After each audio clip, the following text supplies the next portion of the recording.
All right, well, after all this exciting talk about isoprene epoxide SOA, I unfortunately am not going to be talking about that, but I do have a plug for a poster. We are working with Sally Ng and her student Lu Zhu, looking at isoprene epoxide OA during the SENEX field campaign. We've actually seen it increase downwind of power plants, and that's the beginning of our analysis. Anyway, unfortunately, I'm not going to talk more about that. I do also want to put another plug in for a poster looking at our light scattering data that is presented by Dr. Jin Lau. So the important take home there is it may change how we think about mass distributions measured in the AMS for all of you AMS techies out there. All right, so, but what I'm going to talk about is organic aerosol and carbon monoxide, looking at the sources of those species during the SENEX field campaign, and a method that I use to estimate the sources of those. And as a background here, I have a plot from a paper from Jay Slowick that was taken from data in Egbert, Alberta, which is north of Toronto.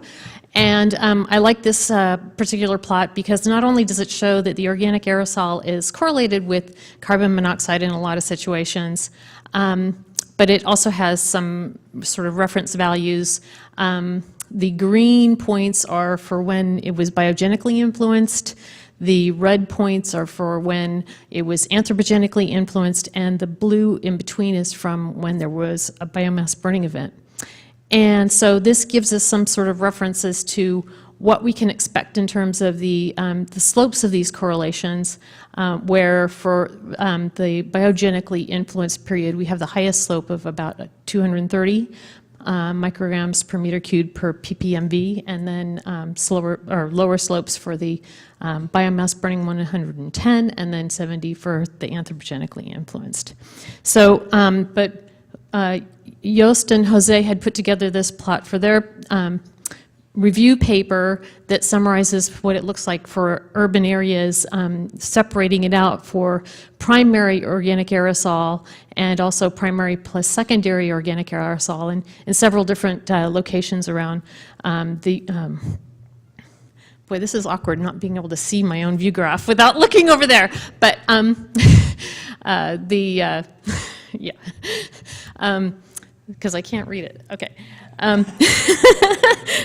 So these are locations all over the world, these urban locations, and they're all pretty much less than 20. More recently, we had 20 micrograms per meter cubed in Los Angeles that we measured for not primary, but pretty close to the source. And then we have higher values for primary plus secondary in urban areas. But then during SENEX, we also did some measurements around where there were some agricultural burns, and so I also have this plot from the summary paper showing what the that ratio of OA to CO is for biomass burning, and we see that this is a much wider range of values. Okay, so, but there's also a paper from Rob Harley's group where they were looking at carbon monoxide emissions as a function of year, and actually urban areas are getting cleaner and they're not emitting as much CO as they used to. And then in the southeast, we have compounded on top of that the secondary formation of carbon monoxide from isoprene. And this is from Rinda Hudman's paper showing that it's fairly high in the southeast predicted from isoprene oxidation. So what do we see in the SENEX field campaign? And so I'm going to show some flight data first, looking at Atlanta in a region where we had high biogenic VOCs in the region. This plot is then latitude versus longitude.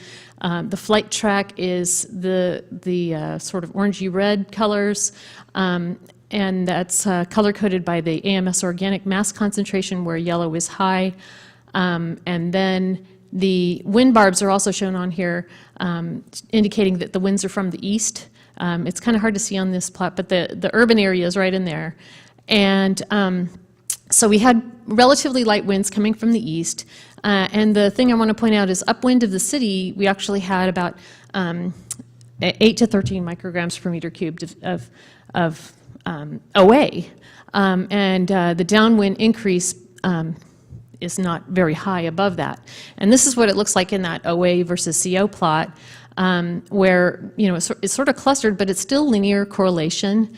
We're starting at a very high point in OA as well as CO, but the CO values are not going up very high, and that's consistent with the other measurements from Rob Harley's group indicating that CO emissions from urban areas are not as high as they used to be. And then we have a slope here of 0.075, and that's a factor of 1,000 less because of the units relative to the plots that I showed you before. But it's right in line with what we would expect for primary plus aged OA in the review paper. Now, contrasting that is looking at St. Louis, where in this case the winds were from the south-southeast, and we actually, so the upwind transect of the St. Louis area, which is right in here, actually has high organic aerosol to begin with. But downwind, the aerosol actually seemed to decrease. In general, we did see a correlation, if I just take all the flight track data, where the OA was again correlated with carbon monoxide, but now we have a much higher slope. And so that slope is way off this line here. And then the other point I want to make about this is just that we're already starting with very high background aerosol coming into these urban areas. And this is very different from what we've seen in the past, where we can look at both CO and OA increase as we fly downwind of cities.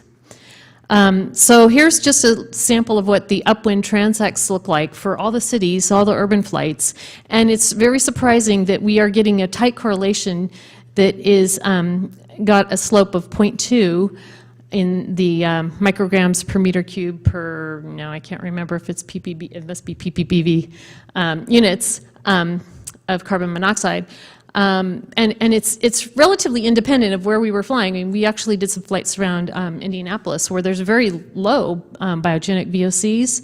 And so I've color-coded this as well as the other plots by isoprene. But isoprene, as we are measured on the plane, is also not really indicative of what formed in the past. And these are all upwind transects. So we thought what we would do is take a look at FLEXPART to understand the air mass history. And so I'm going to show you some quick slides looking at the air patterns. So this is, the red is a value for the urban tracer that's emitted, and in this first slide you could see where the Dallas-Fort Worth plume is on the map, as well as Houston. They're actually a little bit further north than they would normally, just because this is already processed in the model. And then we see all this urban plume that has come not only north of where the cities are, but then it's there's also a large plume off the East Coast. And I'm going to show, this is from the 13th of June, midnight UTC, and I'm going to go through for 2 days worth, so to the 15th of June UTC. And we'll watch, what we're going to watch is up here, this stuff is going to come down. And so it starts coming down toward the south, and actually there's a change in or maybe it's not in this one, yeah. So it's coming down south, and it's actually going over the Centerville site. Some of that stuff that came from the urban areas that were up in the north is actually making it down. And if we move that movie further, you can actually see it move out off the coast as fronts come through and clean out the air. So that's something to think about when you're looking at these time traces, and like what Felipe was showing, where on that 13th of June, 15th of June, those high values, when you have those tetrals, are influenced by urban air. So then what we're doing with our age classes is looking at, we have a sampling time and location on the aircraft, and with FLEXPART we can go back and figure out where the air's been in the past, and we can include in the source emission sources for various things like isoprene, cities, fires, and then back in time then we can accumulate those species. So let's say you have something like isoprene that's going to react within a very short time. Well, we can accumulate how much isoprene would have been in the air if nothing had reacted based on looking at these FLEXPART back trajectories. And so we've got these going back 10 days, and what we're going to do is try and figure out how that can explain some of the sources.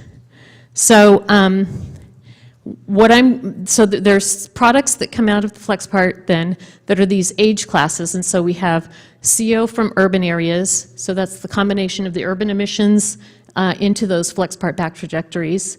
And then we have CO from biomass burning, because there's also a biomass burning emission inventory that's put into this. And then BVOCs, which is the combination of isoprene and monoterpenes, and I did it ×2 monoterpenes just to sort of keep the carbons all at 5 in our PPTV value that we get in here.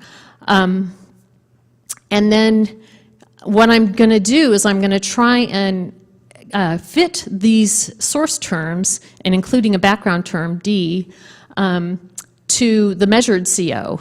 And so I fit it by linear regression. And if this is going to work, then the fit coefficients are going to represent emission ratios or formation yields in the case of the isoprene.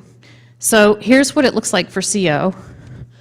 And so what I've done is the bottom is the gray. These are just data points. These are for 6 flights. We have Birmingham, Alabama. We have a couple of Birmingham flights, one where there were higher mass loadings and one where there were lower mass loadings, or I should say mixing ratios. This is CO. And then Atlanta, a couple flights of Atlanta, a flight over the Fayetteville Shale, and then St. Louis, just to sort of have a mix of different flights to see how well this works when we average it all together. And it turns out that these fit coefficients are what we get out of fitting all 6 of these flights. You can see the green section is fairly large, but so is the red section, and in between that is the black section, which so green is the biogenic term, red is urban, black is biomass burning, and gray is the background. I'm running out of time, unfortunately. So I'm going to skip through this carbon monoxide one and go straight to OA, because that's what we want to talk about, and I don't want to run out of time. Okay, so we do the same thing for OA, and the fit then is and the measurements are the top line in black, but it's the same color scheme. And now we can take these fit coefficients and compare them to what we've have from these other data sets. So that 0.125 then coefficient for the urban is actually a little bit higher than what we'd seen before if we go back to this plot from Jose and Yost's paper. It's off on this range, and so it's a little bit higher, but maybe that's due to the higher, the lower CO emissions from urban areas. If we look at the biomass burning term, that is 0.243, and that is, we think we might be having a low biomass burning emissions, but that becomes 140, which is right in there with what has been published before for the OA for biomass burning. For the biogenic, we get a term of 0.187, which is roughly similar to what was measured by Slowick et al., but that was also in a monoterpene-rich environment. But this roughly translates to a SOA yield of 7%. But I also want to point out here, since we have this up here of the contribution of biogenic over the background is significant, and in some cases it's dominating the total mass above the background of 2.2. So then putting it all together, does this really work? When I average for all those 6 flights, I'm getting about 50-50 urban versus biogenic for both CO and OA, indicating that there's sources from both of those contributing to the observed CO and OA. And then the other is that I want to show that it does make black carbon mostly anthropogenic, isoprene is biogenic, and we do have methanol in there too, which I know Luisa was talking about. So I'm just going to leave this up here, the summary, that we are seeing lower levels of CO than we used to, so that influences our slope, and that it's still correlated with carbon monoxide. FLEXPART is giving us an indication, and I'll answer any questions if I can. I guess I'm 35 seconds over, but thank you. Do you mind if we skip questions? All right.